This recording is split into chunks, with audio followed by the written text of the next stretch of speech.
Hey guys, this is Doug Aldrich from Burning Rain and Whitesnake, and you're listening to Focus on Metal. Focus on metal.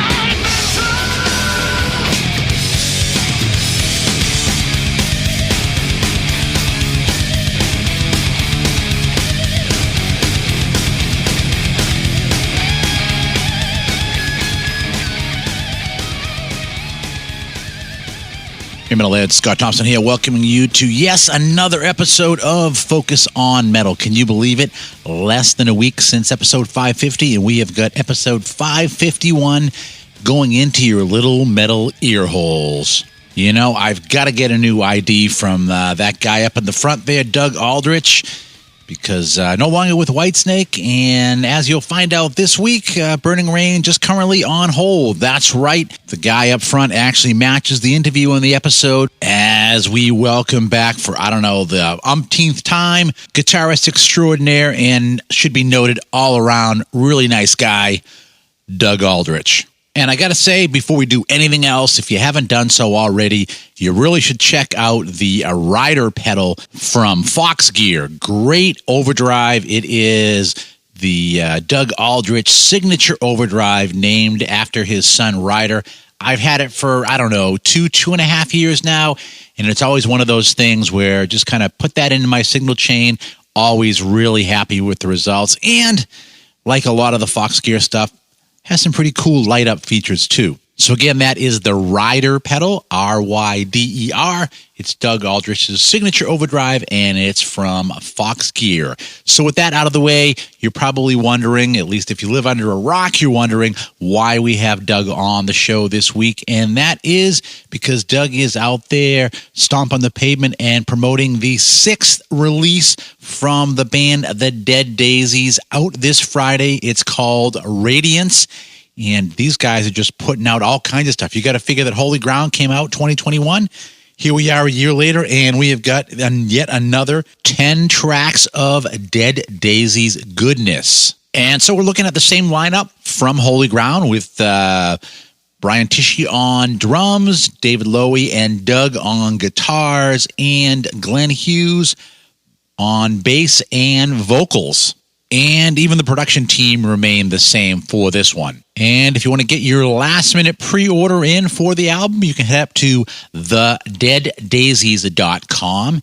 And from there, there's going to be a link over to a whole bunch of different formats. You know, if you want a physical format, you can go to Amazon, you can go to FYE, you can go to Best Buy.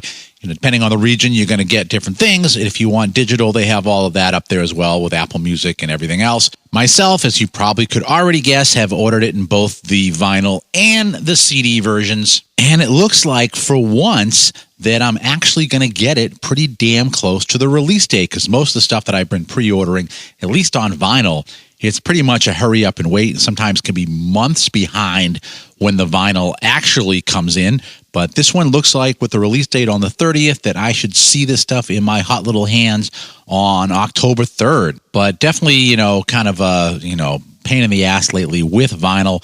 So much demand for it, and the plants aren't keeping up. And I definitely was very disappointed with the new one from Shanker, where I pre-ordered way the hell back the vinyl for that one, special red and black one, and it looked like it got so far behind that the label actually canceled that entire vinyl run. So really bummed about that, because I've been doing all the vinyl for Schenker as we go along, but looks like that one is going to be a hole in the collection. But that does not seem to be the way that it's going to play out with the brand new one from the Dead Daisies, Radiance. And also, if you want, you can head up to YouTube, and they have the first 2 singles out for the album as well, so you can check that out.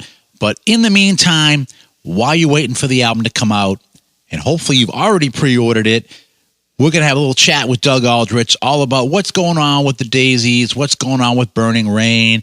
We'll touch back with a few other things as well, because, when you talk to Doug, you get very conversational. But anyways, for now, I'm going to shut the hell up. I'm going to turn it over to Richie and Doug Aldrich. Hey, Doug. Hey, Richie, how are you? I'm all right. I haven't spoken to you in a while. Yeah, well, last year maybe? Yeah, probably, yeah. I think it's been a bit longer than that, I think. Oh, well, I got your number in my phone still. Okay. So You know what happened to Anyway, my phone shit the bed and I lost all the numbers in it. So I have all these musicians' numbers and yours is one of them. Okay. Well, now you got it again. I got it again, yeah. So are you at home? Yeah. I'm at home for today. We're leaving tomorrow to finish up the U.S. run. Okay. And we are, we're excited to have a little time off after this. It's going to be good. It must be nice to get home. I want to ask you about, being on the road now. What do you like to do in your downtime? Are you a Netflix guy? Do you like to go see the site, read? I like to actually in Europe. I liked going and seeing the sites a little bit more than usual. I hadn't done that, and it's really kind of nice to, all these little towns that we play, or big towns. Obviously we played some bigger places like Paris or whatever, but the little towns were really interesting. Like places in Bulgaria or places in Czech Republic that we'd never think there would be anything there, but it was just like amazing, history there. Okay. Your son now is about the same age as mine. Is he starting to ask you now about these places you're traveling to that he'd love to one day visit them? He came out and visited me in France this summer, and he had a blast, man. Okay. We all did.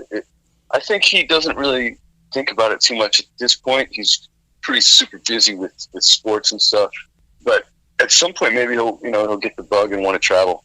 Okay. And what about him playing a musical instrument? Has he shown any inclination to that? He has some coordination to that, but he is again, he's more a sports kid at the moment.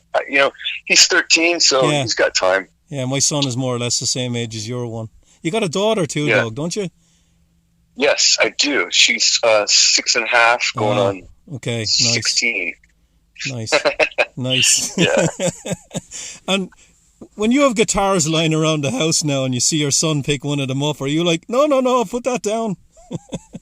Oh, no, I would never. I would be like, he will mess around a little bit here and there, but and same with my daughter too. I got her a drum kit. She took piano lessons for a while, but right now they're just into being kids and in their free time probably they're spending a little too much time on not social media, but computers and stuff like that. It's a scourge, electronics. Isn't it? It's tough. Yes, it is really hard to get them off it. Yeah. Yeah. So do you have a favorite European city you like to visit? Well, Paris is great. Munich is great. London's great. There's so many places. Madrid, I really love. Lisbon, Portugal, I've had great times there. I don't think there's a bad place. I think Europe is so amazing. Yeah, different.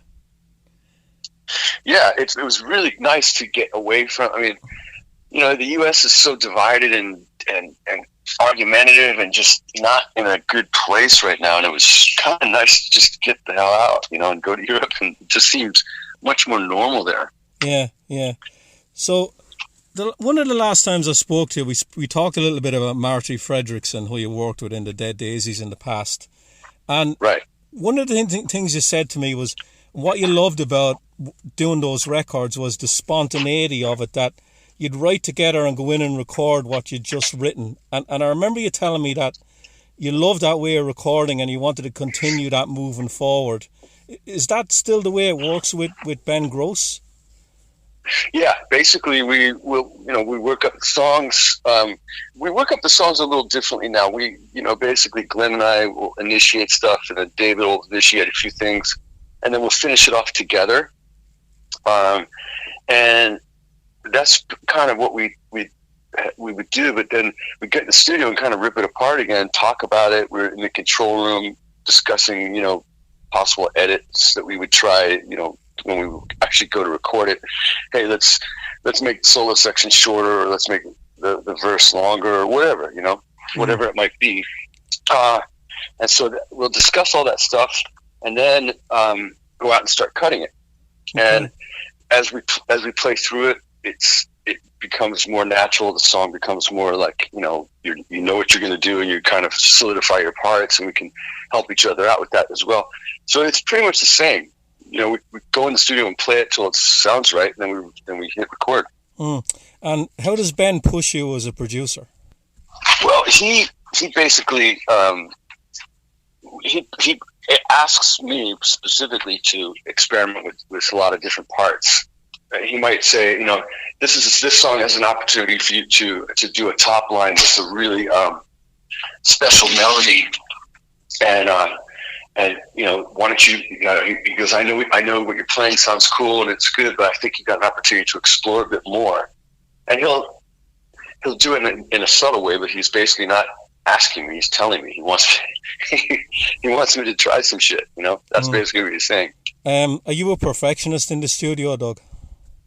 I might be close to being a perfectionist in the studio, because I know, like, there were lots of times when I would play something and he would go, "That's great." I'm like, no, let me hit it again.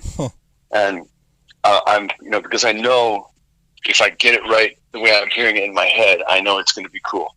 Okay. Now, I'm a huge Glenn Hughes fan, and I've got a lot of his albums. And one of the other groups, of course, he was in was Black Country Communion, and he used to write a lot of the songs on his own and bring them into that band. How open was he to collaborating when he got into the Dead Daisies, or was he? This is my song. This is the way it goes, and let's go in and do it. Was there any of that at all? There's sometimes, with Glenn, you gotta give him the freedom to express how he thinks it should be done. Yeah. But at the same time, you don't want to do that all the time, because if you do that all the time, it can become, troublesome. So I think he will pick and choose his battles just like the rest of us. Like, if he feels really strongly about something, he's going to fight for it. And that's the same as me. Even if it's a song that was initiated by somebody else, I'm trying. My job is to play guitar and to help the song be the best it can be. And to me, it doesn't matter where the idea comes from. If it's a better idea, if it helps the song. So yes, there's some of that happens with bands and band members, but at the same time, we all have to check our ego at the door, because this is a band. It's not a solo project. You seem to be pretty reasonably quick at bringing out records. Is that still deliberate? It's not deliberate. It just happens that, in fact, this one took a little longer than it probably needed to, from the standpoint that last record we recorded with Ben was in the south of France, and we had basically a studio where we could live and we didn't have to commute or go anywhere. And it was a fantastic experience. This time we were, because of pandemic stuff, our tour got canceled, and we decided to go in and make a record that we had already started writing, and we were just writing for the sake of writing during the pandemic, during the lockdown part of the pandemic. And we had a few songs together, and then we decided let's make a record. So we wrote for another month, and then we went to the studio with Ben. We had to do it in LA, which meant we were having to commute from home, and there was little distractions come with that when you're working at home. You go home at the end of the day, and you've got kids and wives and all that stuff. So it took us a bit longer to get everything together, but in the end, I really love the record, so I'm excited for people to hear it. So how do you think this record is different to Holy Ground, the last one? I think it's a little more, it's for me, it's a little, the songs gel a little better. Like, I feel like Holy Ground was great, and we were really happy with it, and it did well for us, but I like the heavier production that we got on this album, and I also love the fact that Brian Tishy's on this album. Yeah, he adds a lot. Was he the only name on the list when Dean left? No, well, we toured with Tommy Clefettis from Ozzy's band, and Tommy's great, but in my mind, there's nobody that plays drums like Brian Tishy, and I'm a huge fan of his work from the time I met him when he was in Whitesnake. He's just, he just brings it every time. He it's not only drums he plays guitar and everything else, doesn't he? Yeah, he plays guitar, he sings. He's an extremely talented musician, Berklee School of Music graduate, and he's a full enchilada. Yeah. So of course, since you joined the band, John Corabi, Marco, and Dean have all left. Which one of them leaving surprised you the most? I would say Dean probably. Because he, I think he during the pandemic he started to dabble with some other things, and then he was always in touch with Neil Sean, trying to see if there might be an opportunity there. And I remember, he really loved Journey, loves Journey, I'm so happy for him that he's back, But I was surprised that he left. Seemed like he was pretty happy overall. Are you still in contact with the three of them? Oh yeah. Okay. Yeah, I text John probably the most. Marco's always away, so it's like, I don't know, I texted him a lot when we were in Europe, and Dean basically, birthdays and stuff like that, but we all are traveling and trying to work and do everything, so, if there's something that comes up, we'll text, otherwise we'll just, get on with it. Yeah. Any interest in reading John Corabi's book? I would love to read John Corabi's book. I just haven't gotten around to it yet. Yeah, me neither. I'm looking forward to reading it. Yeah. I'm sure he's got some funny stories in there, and I'm sure the majority of it is Motley stuff. But hopefully, he's got some of his history in there. I've known John, as I mentioned to you probably before. I've known John since we were in high school. So I think the circle to work with him in the Dead Days was cool. And then I think John, overall just wanted a break. He was kind of getting burnt. Yeah. So, of course, one of the things I read online recently, Doug, is you're no longer a part of Revolution Saints. And I'm wondering how much of a factor you leaving was the lack of their live shows with Jack and Dean. The thing of it is that I started to feel guilty about, just going to a record company, getting some money, putting out some music, and not really not being a band. It's for me, maybe it'll be a band now, but for me, it just felt like a project, and I wanted to.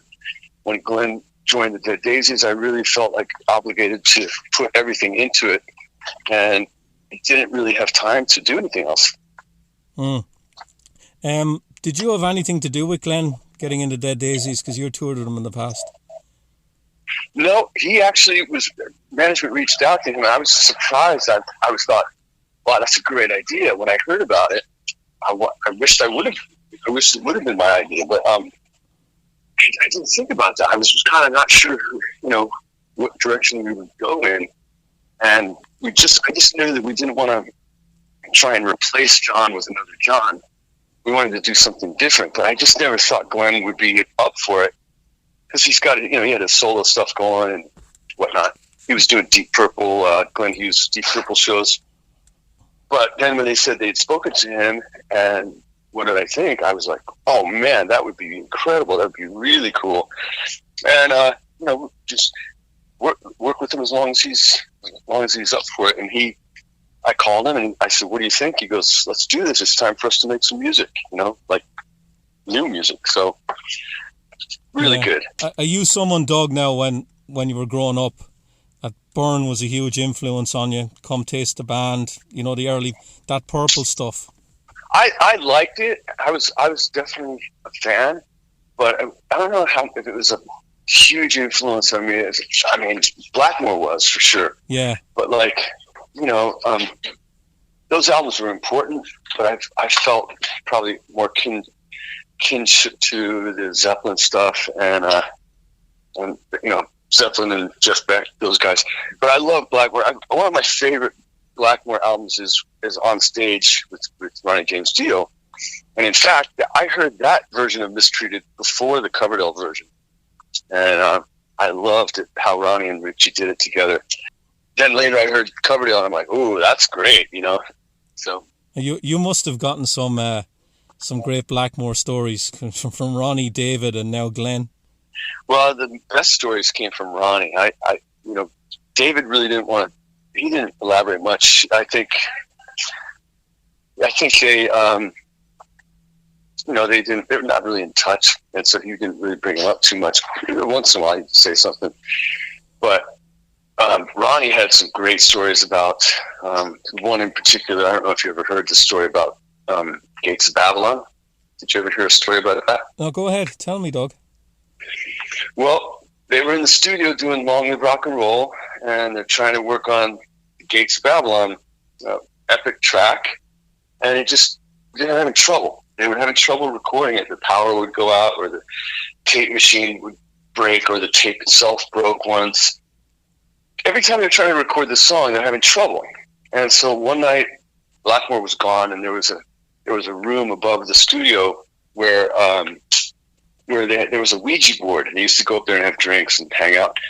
And they were up there, and they had a shot glass, and they went on the Ouija board, and Ronnie said, to the powers that be in the room, asking in the air, "Are we going to be able to finish this? Is there anybody out there? And we want to ask you a question." In the shot glass, they moved it and said yes. And it said, "Well, we got a question. We're having trouble recording this song, Gates of Babylon. Are we ever going to be able to finish it?" And then it moved to no. And they said, "Well, why is that?" And the glass all of a sudden jumped up and spun around and went up and down around the table. And then by itself, it spelled out Blackmore, Black, etc. And this is Ronnie telling me this.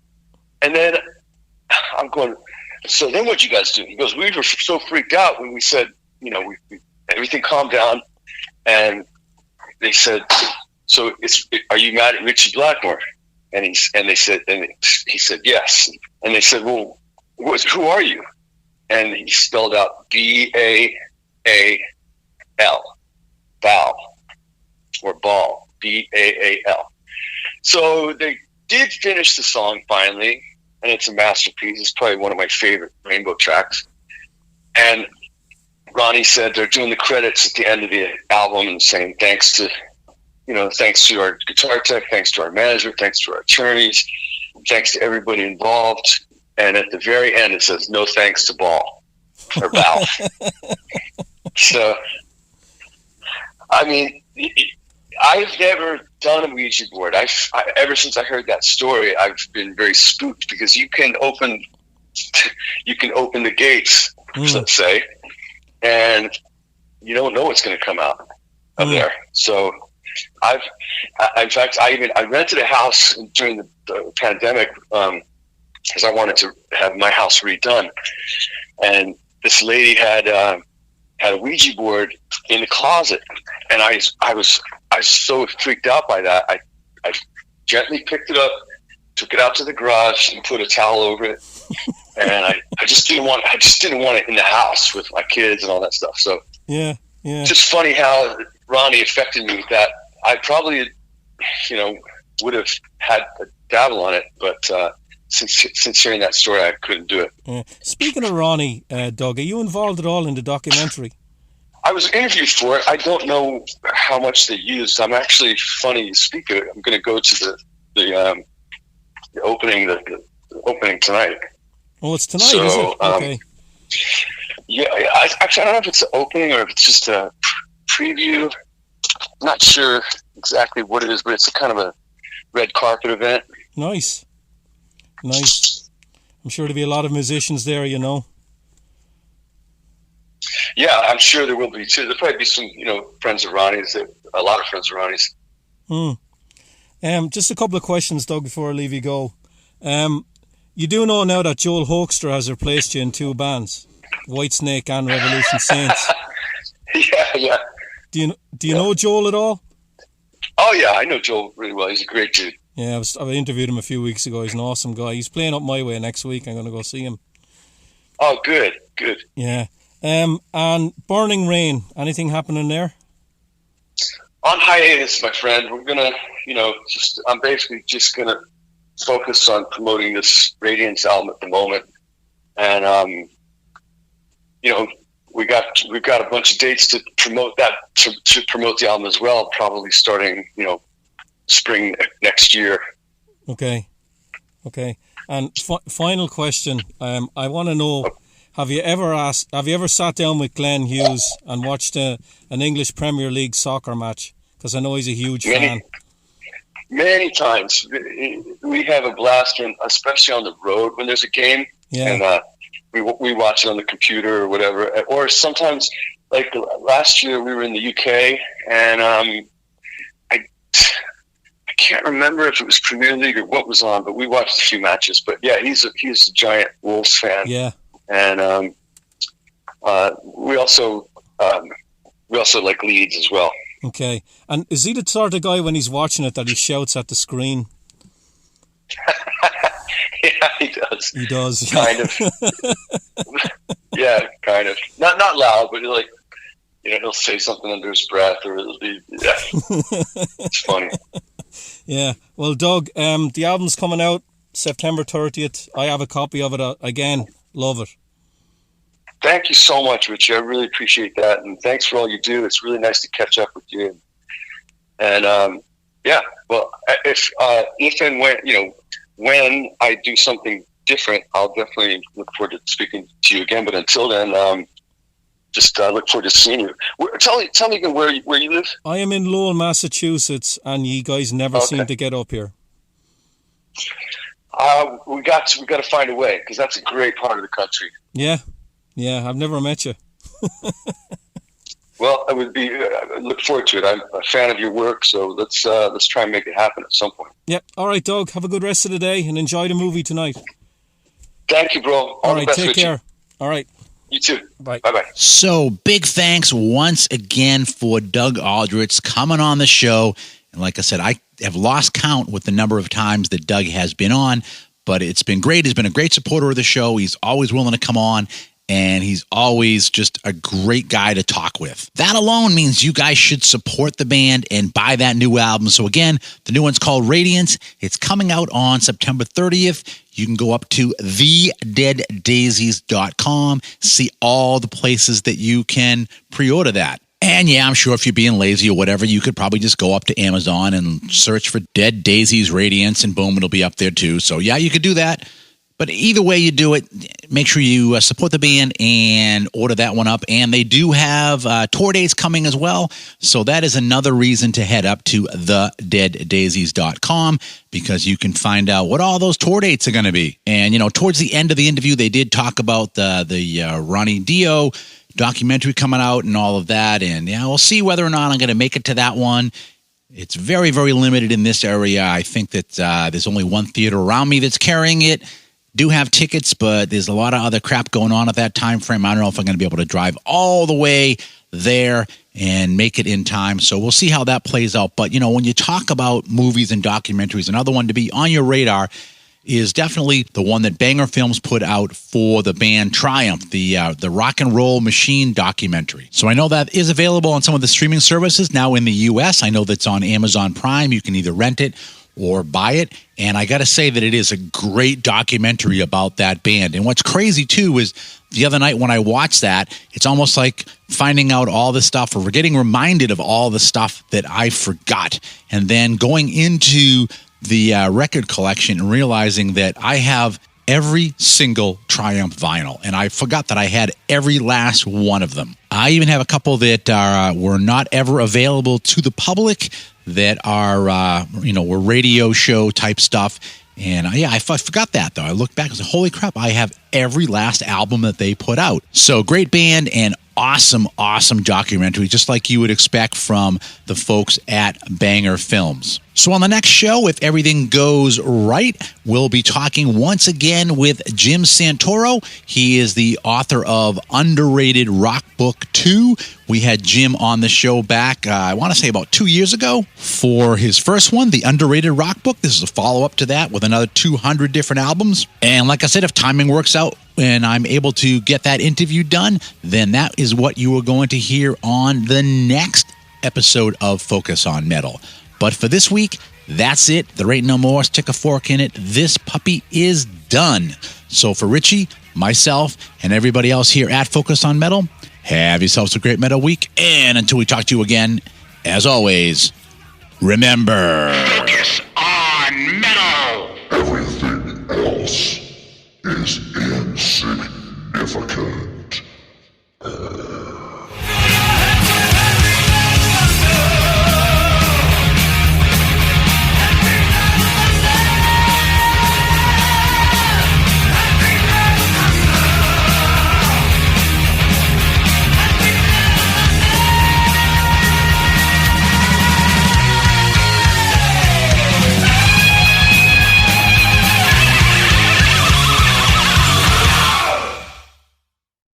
You're still here?